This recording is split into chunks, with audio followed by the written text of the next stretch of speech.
Praise the lord. Good morning. మన ప్రభు అయిన యేసుక్రీస్తు పరిశుద్ధ నామంలో యేసుతో అనుదినము అని ఈ పరిచర్య ద్వారా దేవుని యొక్క శ్రేష్టమైన వాక్యాన్ని వింటున్న మీ అందరికీ నా హృదయపూర్వక శుభములు. నా ప్రియ సహోదరి సహోదరుల చిన్న ప్రార్థన చేసుకుందాం. మహాగరుడ పరిశుద్ధుడైన మా తండ్రి, ఈ మాటలు వింటున్న నా ప్రియ సహోదరి సహోదరులందరినీ బలపరచండి. నీ వాక్యము సత్యమైనది, నీ వాక్యము విలువైనది, నీ వాక్యానుసారమైన జీవితంలోనికి మమ్మల్ని అందరినీ నడిపించమని ఈ మాటలు వింటున్న నా ప్రియ సహోదరి సహోదరులందరినీ ఆయన మీరే ప్రేమించి, నాయన ప్రభ నీవే కరుణించి, నీవే దయచూపి నీ వాక్యానుసారమైన జీవితంలో మమ్మల్ని అందరూ నడిపించమని యేసు నామంలో ప్రార్థించున్నాం మా పరమ తండ్రి. ఆమేన్.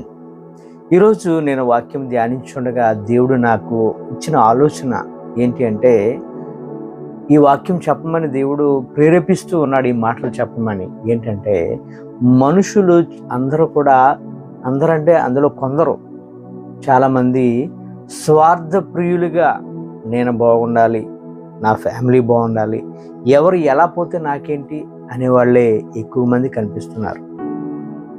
పరమగీతాలు నేను చదువుతుంటుండగా పరమగీతాలలో 2వ అధ్యాయము 15వ వచనం దగ్గరికి వచ్చేసరికి చూస్తే, మన ద్రాక్ష తోటలు పూతపట్టి ఉన్నవి, ద్రాక్ష తోటలను చెరుపు నక్కలను పట్టుకున్నది. మనమైతే చాలా హ్యాపీగా పచ్చగా ఉంటున్నాం, కానీ ఆ పచ్చగా ఉంటున్న టైంలో మన ప్రక్కకు చేరుతున్నారండి. మన ప్రక్కకు చేరి మనల్ని సర్వనాశనం చేయడానికి చాలామంది చూస్తూనే ఉన్నారు. గుంట నక్కల్లా చొరబడుతున్నారు. ఎలాగైతే ద్రాక్ష తోటలోకి వెళ్ళి గుంట నక్కలు ఎలాగెళ్ళి చల్లా చెదురు చేసి పాడు చేస్తాయో, అలాగా మనుషులను పాడు చేయడానికి స్వార్థ ప్రియులుగా కపటంతో చాలామంది జీవిస్తున్న వారిని మనం చూస్తున్నాం. వారిని ఎలా పట్టుకోగలం మనం? వారిని మనం ఎలా గ్రహించుకోవాలి? మన ఫ్రెండ్లా ఉంటున్నారు, మన యొక్క ప్రాణ స్నేహితుల్లాగా జీవిస్తున్నారు, నీకు నా గుండె అడ్డు అనేవారిగా ఉంటున్నారు. అటువంటి వారిని ఎలా మనం గ్రహించుకోగలం? ఇతరు నా శత్రువు అని గ్రహించుకోవడం కష్టం కదండి. కానీ వారు వచ్చేది ప్రేమతో వస్తున్నారు, మనం ఆ ప్రేమను నమ్మేస్తున్నాం. వారు మనల్ని ఏం చేస్తున్నారంటే నిలువున ముంచేస్తున్నారు. ఇటువంటి మనస్తత్వము ఈరోజే కాదండి, ఆనాడు కూడా, పూర్వకాలంలో కూడా స్వార్థం అనేది ఉంటూనే ఉంది. చాలామంది దగ్గర నుంచి వింటాం, పూర్వకాలం మనుషులండి చాలా ప్రేమ గల వాళ్ళండి, ఇటువంటి స్వార్థం లేని వాళ్ళు, చాలా మంచిగా ప్రేమించేవాళ్ళు అని ఉంటుంటారు. అది అక్షరాల తప్పు. ఎందుకంటే స్వార్థం అనేది మనిషిలో ఇప్పుడే కాదు, అప్పుడు కూడా ఉంది. ఇప్పుడే కాదు, అప్పుడు కూడా ఉంటూనే ఉంది. యేసు ప్రభు దగ్గర 12 డిసైబుల్స్ ఉన్నారు. మరి అందులో ఇస్కరియోతు యూదా ఎలా ఉన్నాడు? స్వార్థముతో, కపటంతో ఉన్నాడు. మరి ప్రభుకు తెలుసు, అయినప్పటికీ కూడా ప్రభు చాలా ఇస్కరియోతు యూదాకు చాలా ఛాన్స్ ఇచ్చాడు. అయినప్పటికీ కూడా దాన్ని అతడు సద్వినియోగపరచుకోలేకపోయాడు. కపటంతో నింపబడి ఉన్నాడు. ప్రభు మాటగా చూస్తే అతడు నా చెలికాడు అంటాడు. కీర్తనలు 41:9 మనం చూసినట్లయితే, నేను నమ్ముకున్న నా హితుడు నా ఇంట భోజనం చేసిన వాడు నన్ను తనుటకే తన మడిమనెత్తెను అంటాడు. మన శత్రువు ఎక్కడో లేడండి, మన ప్రక్కనే ఉన్నాడు. మన స్నేహితుల్లాగా, నీకు ఉన్నాను కదా బ్రదర్, నీకున్నాను కదా సిస్టర్ అనే విధంగా మన ప్రక్కనే ఉంటున్నారు. వారిని ఎలా మనం గుర్తించటం కష్టం కదండి, చాలా కష్టం. ఎందుకంటే ప్రేమను ఇచ్చేవారు నిజంగా ప్రేమిస్తున్నాడేమో అనుకుంటాం, మనం నిజంగా ప్రేమిస్తుందేమో ఆమె అనుకుంటాం, కానీ వారు స్వార్థంతో ఉన్నారని మనం ఎలా గ్రహించుకోగలం? కష్టంగా ఉంటుంది. దావీదు మాటగా కూడా చూస్తే, ఇది కూడా మెసానిక్ ప్రాఫెసీ.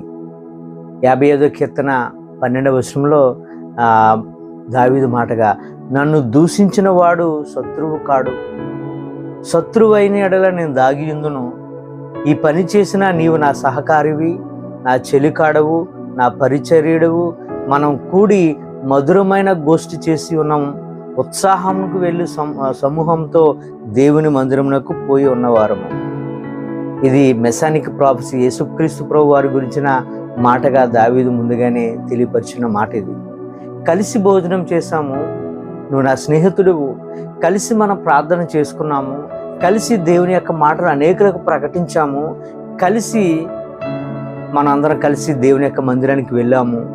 ఇలా కలిసి కలిసి కలిసి చేసిన ఈ యొక్క సహవాసంలో ఈ యొక్క స్వార్థం ఎలా వచ్చింది?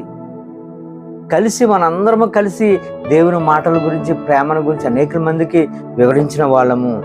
ఆ కలిసి చేసిన ప్రేమ ఈరోజు ఏమైపోతుంది నా ప్రియ సహోదరి సహోదరుడా? ఆ కలిసి తిరిగిన ప్రేమ ఈరోజు ఏమైపోతుంది? ఆ కలిసి ఎంత భోజనం చేసిన ప్రేమ ఈరోజు ఏమైపోతుంది? ఆ కలిసి గోష్ఠి, ఇష్టమైన మధురమైన గోష్ఠి, మంచి మాటలు మాట్లాడుకుంటున్న ఆ ప్రేమ ఈరోజు ఏమైపోతుంది? మనుషులు కపటముతో నింపబడి ఉన్నారు. నీ మధ్య కపట సహోదరులు ఉన్నారంటున్నాడు అపోస్తలుడైన పౌలు. నిజంగా కపట సహోదరులే మన మధ్య ఉన్నారు. నమ్మకమునకు, ప్రేమకు, ఆప్యాయతకు ఈరోజు ఎక్కడ కూడా విలువలు లేకుండా చేసేస్తున్నారు మనుషులు. దావీదుని చూడండి. దావీదు చేసిన తప్పుకి ఏ అర్మం కర్మం తెలియనటువంటి, ఏ దోషము లేనటువంటి మిస్టర్ పర్ఫెక్ట్ అయినటువంటి యూరియాని ఏం చేశాడు దావీదు? తన భార్యను పాడు చేశాడు. తను ఎలాగైనా సరే ఆ నిందను దావీదు మీద వేసుకోకుండా అతని మీద తొయ్యాలనుకున్నాడు. కానీ మరి యూరియా ఎంతో నమ్మకమైన వాడు, రాజు పట్ల ఎంతో నమ్మకం కలిగిన వాడు కనుక మరి యుద్ధ సమయంలో నేను నా ఇంటి దగ్గర నేను ఎలా సుఖిస్తానని యుద్ధంలోకి వెళ్ళిపోయాడు. దావీదు వీడి మాట ఎలాగ వినట్లేదు, ఈయన ఎలాగైనా చంపేద్దామని యుద్ధములో మొదటి లైన్లో పెట్టి కపటముతో మరి యోవాబు ద్వారా మరి యుద్ధములో మొదటి లైన్లో పెట్టించి మరి యూరియాను చంపించినట్లుగా మనం చూస్తున్నాం. మనుషులండి స్వార్థంతో నింపబడి ఉన్నారు, కపటముతో నింపబడి ఉన్నారు. మనం వీరిని జయించాలంటే మన వల్ల కాదు, వారిని గుర్తించాలంటే మన వల్ల కానే కాదు. కానీ ఇటువంటి వ్యక్తులతో మనం ఎలా ఉండాలంటే ప్రార్థన పూర్వకంగా మెలగాలి. ప్రభువే వారిని మన నుంచి తప్పించాలి, లేదా వారి మనసులను ప్రభువే మార్చాలి, మన వల్ల కాదు. అటువంటి వారి కొరకు మనం అందరము ప్రార్థించే వారిగా ఉండాలి. నాతో ఉంటున్న వారు అందరూ కూడా నేను ఎలా అయితే ఉంటున్నానో వారు కూడా అలాగే ఉండాలి ప్రభువా. ప్రేమ, ఆప్యాయత, నమ్మకము, యథార్థతతో మేము ముందుకు సాగాలి అనే ఒక మంచి మనసుతో ముందుకు వెళ్ళాలి తప్ప కపటముగా మనం ఎప్పుడైతే జీవిస్తామో అది మనల్ని మింగేస్తుంది. ఈ కొద్ది మాటలు దేవుడు మనందరి జీవితంలో నెరవేర్చును గాక. ఆమేన్. God bless you.